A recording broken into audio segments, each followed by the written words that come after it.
Le Centre de promotion de l'investissement en Côte d'Ivoire, CPC, a présenté le bilan à mi-parcours de ses activités de l'année 2016. La présentation a eu lieu le mardi 12 juillet 2016 à l'hôtel Pullman au cours d'une conférence de presse.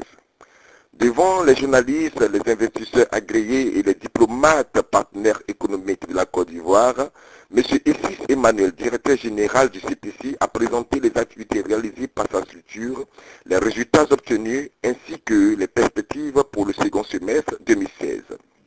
Pour ce qui concerne les activités réalisées dans le cadre de l'amélioration de l'environnement des affaires, le CPC a proposé et obtenu 17 réformes au total dans 8 indicateurs Doing Business. Ces indicateurs concernent la création d'entreprises, l'octroi du permis de construire. Il est situé donc à Cocody, au Deux Plateaux. Et ce guichet unique a l'avantage de regrouper sur le même site tous les acteurs impliqués dans la délivrance du permis de construire. Tout. CIE, SODECI, la direction les directions spécialisées de la construction, les mairies, le district d'Abidjan, le cadastre, la conservation foncière, tous ceux qui, à l'époque, étaient individuellement consultés pour émettre donc, leurs avis ou leurs visas dans le processus de délivrance de biens de construction sur le site. L'obtention des prêts, la protection de l'investissement, le paiement des impôts et taxes, l'exécution des contrats, des commerces transfrontaliers et le règlement de l'insolvabilité.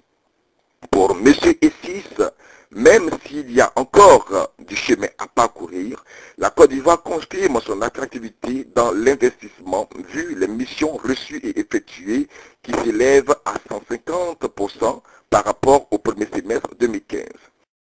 Alors au niveau des activités et missions CPC, qu'est-ce qu'on peut dire en Côte d'Ivoire aujourd'hui?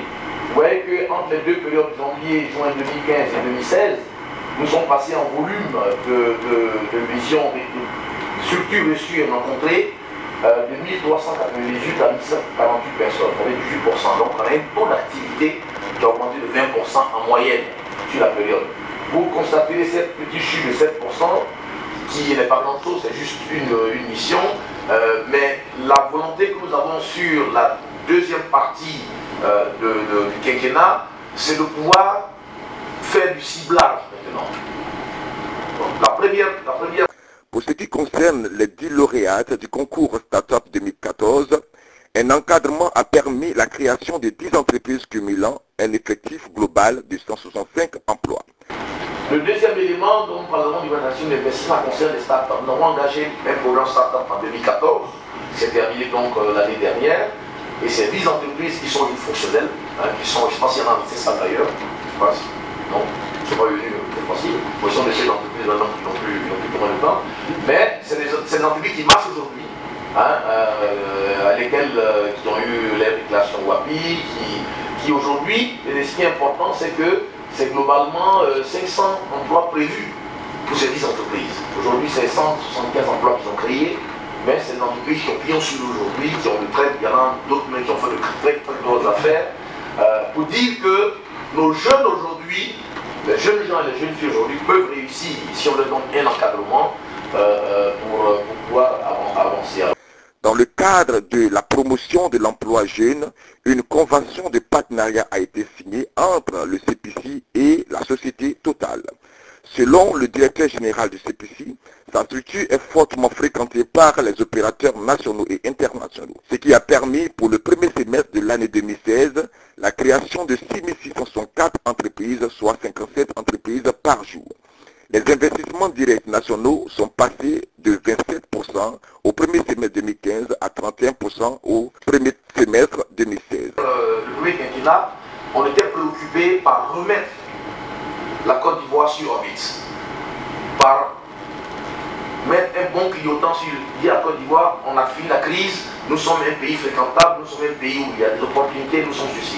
Je pense que ça, avec le leadership du président de la République, nous avons réussi à faire de la Côte d'Ivoire, vous allez voir dans les chiffres qui sont là aujourd'hui, pourquoi je le dis ainsi.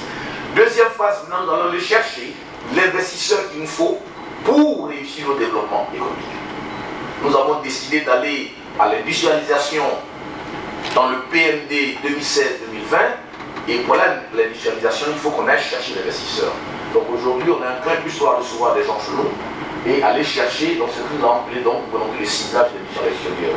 Et ces chiffres confirment, et les doutes vont suivre, confirment vraiment l'attractivité de notre pays dans cette région. Satisfait des résultats obtenus pour le premier semestre 2016, M. Essis prévoit renforcer ses capacités afin d'obtenir des résultats plus intéressants pour l'exercice à venir en attirant plus d'investisseurs nationaux et étrangers à travers une expertise de pointe, l'amélioration des échanges commerciaux avec la Côte d'Ivoire, les investissements axés sur les régions et l'appui à l'émergence des champions nationaux. Rappelons que le CPC est le centre de promotion des investissements en Côte d'Ivoire. Il a été créé en 2011 et intervient dans la création d'entreprises, l'assistance et la facilitation des investissements, l'amélioration à l'environnement des affaires, la promotion de l'entrepreneuriat national et des startups. Le ministre Amadou Gonkoulibaly en est le président du conseil de gestion.